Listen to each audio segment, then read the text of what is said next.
welcome to my channel. If you're new here, I hope you stay here. So go ahead and smash that subscription button, turn on your notification bell so you can be notified each time I add a new video. Pay attention to my messaging. There's a blessing awaiting you over there,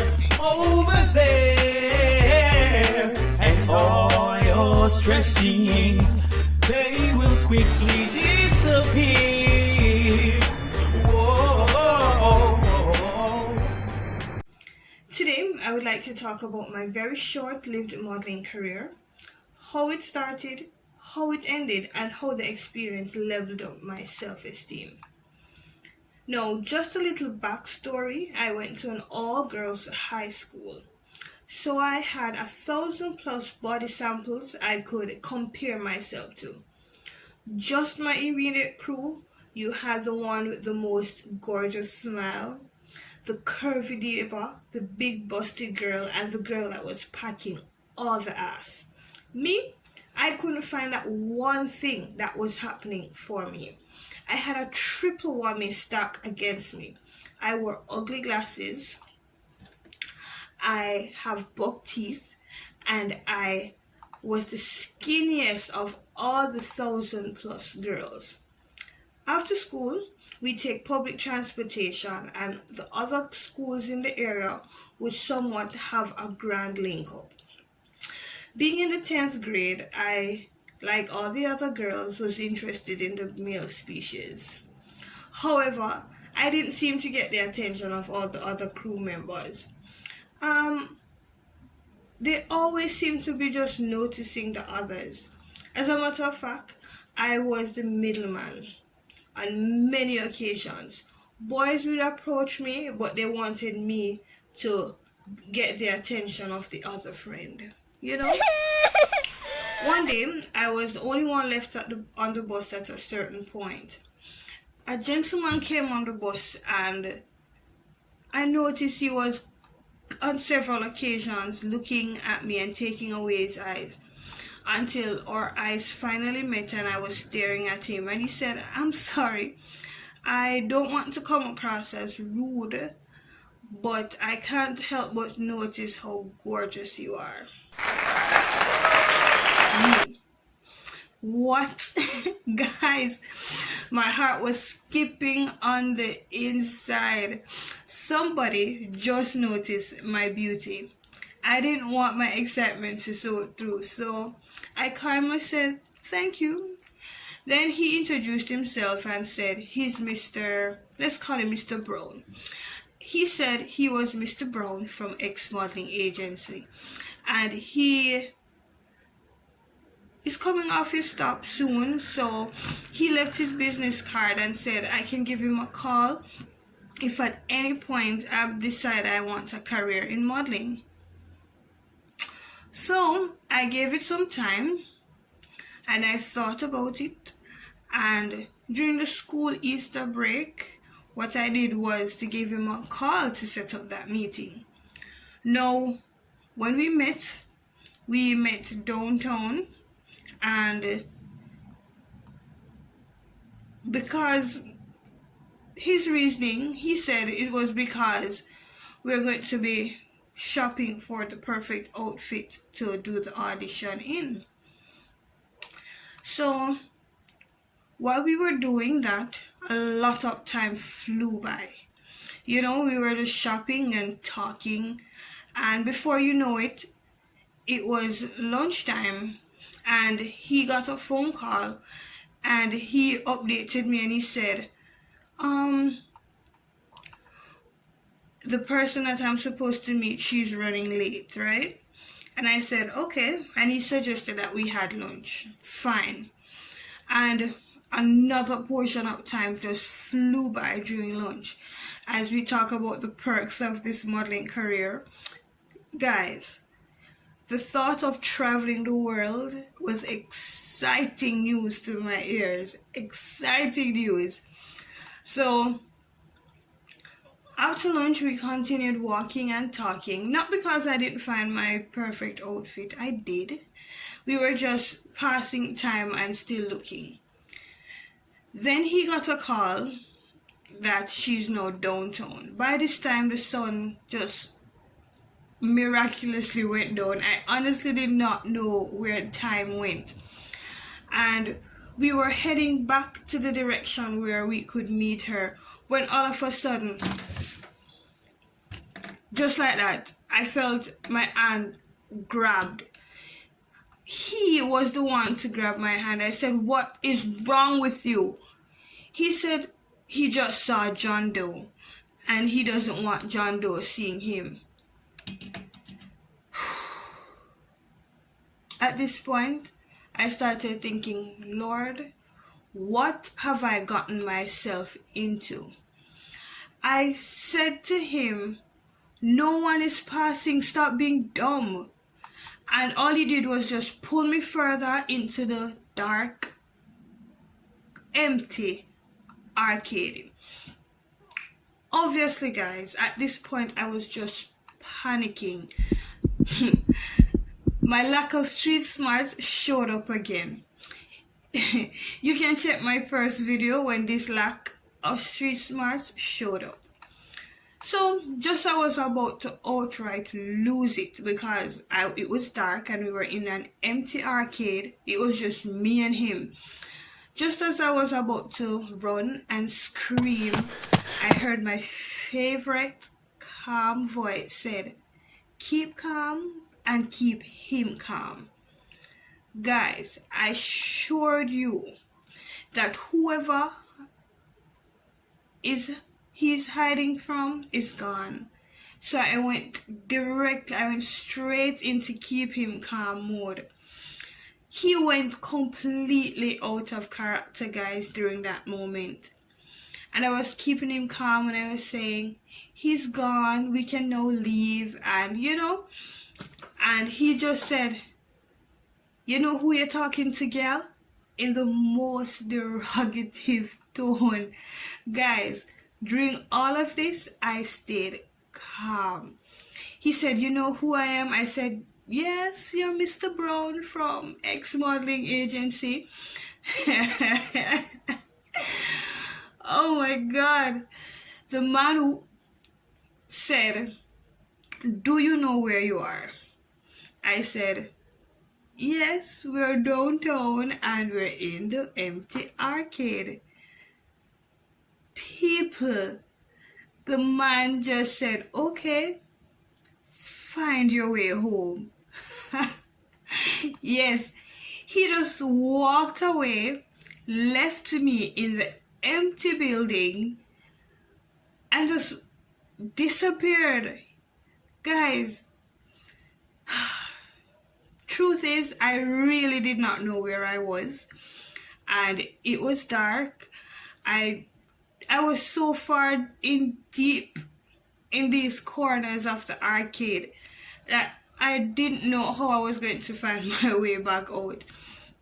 But my guardian angel and the small voice kept me going. I heard the voice just saying, "Keep walking." So I did just that. I kept walking. And just like that, my modeling career ended without even getting a casting call.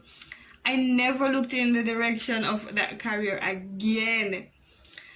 But during that very excruciating, long journey in finding my way out of the situation, I had some time to think. From that day forward, I vowed never, ever to be easily swayed by a single compliment that will turn me into a complete buffoon.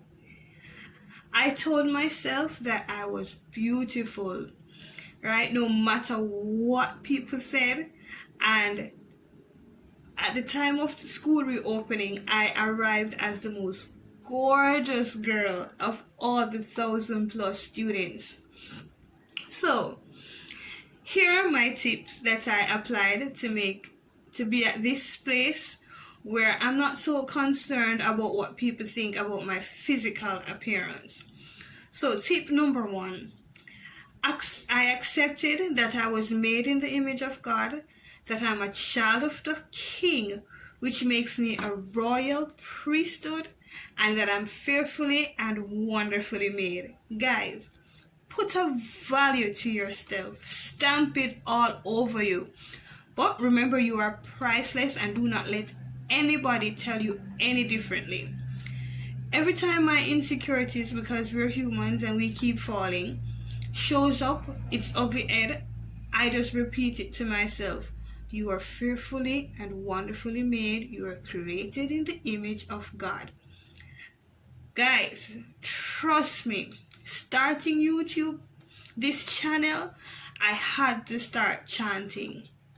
Now, tip number 2, stop caring what people think about you, especially your physical appearance that you didn't decide what you were born with. So, 3 years ago, I posted this picture on my Facebook page. Guys, I was super excited about my hair growth, and I wanted to share it with the entire world. Well, maybe just my Facebook page. But I didn't care about how crazy I looked, or that the picture didn't fit into the perfect image that is usually posted on the platform.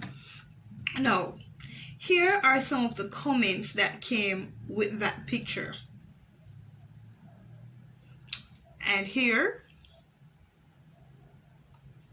But because I've already developed a thick skin of not giving a damn what others think about me, the picture remains there 3 days later, and I can use it as a YouTube thumbnail.